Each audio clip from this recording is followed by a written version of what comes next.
পাবদা মাছের এই রেসিপিটা হলে আমার সাথে কোনো কিছুই লাগে না।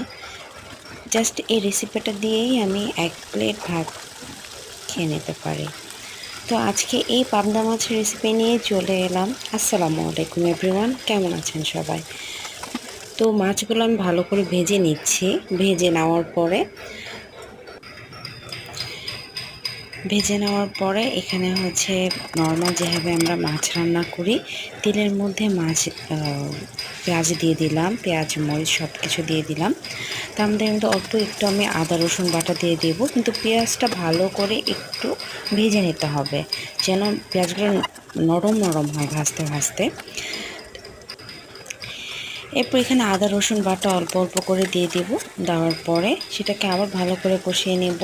তার সাথে হচ্ছে আমি আবার সাথে একটু সরিষা বাটা অ্যাড করেছি এখানে, যেন ফ্লেভারটা আরও সুন্দর হয়। আপনারাও এটা একবার চেক করে দেখতে পারেন, কারণ আদা রসুন বাটার সাথে আপনি যদি অল্প একটু পরিমাণে সরিষা বাটা দিতে পারেন, তাহলে আমার মনে হয় মাছের স্বাদটা আরও দ্বিগুণ হয়ে যায়।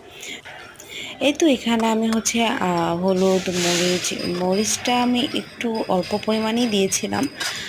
ধনিয়ার গুঁড়াটা আমি যেহেতু মাছ রান্না করি, সেটা আমি ধনিয়ার গুঁড়াটা সবসময় আমি অ্যাড করি। তো হলুদ ধনিয়া দিয়ে টমেটোটা সুন্দর করে কষিয়ে স্বাদ মতো লবণ দিয়ে আমি মাছটা দিয়ে দিয়েছি। এই তো মাছটা হওয়ার শেষ পর্যায়ে আমি ধনিয়া পাতা দেওয়ার পরে এখন ঝোলটা একটু কমে গেলে আমি নামিয়ে ফেলবো। জাস্ট ধনিয়া পাতাটা হালকা একটু সিদ্ধ হলেই আমি নামিয়ে ফেলবো। তো এই ছিল আমার হচ্ছে পাবদা মাছের রেসিপি। মাশাআল্লাহ, দেখতে এত সুন্দর লাগছে, বিশ্বাস করেন খেতেও অনেক মজা হয়েছে। Thanks for watching. সবসময় আমার পাশে থাকবেন। যারা দেখেছেন তাদেরকে অসংখ্য ধন্যবাদ। Bye bye.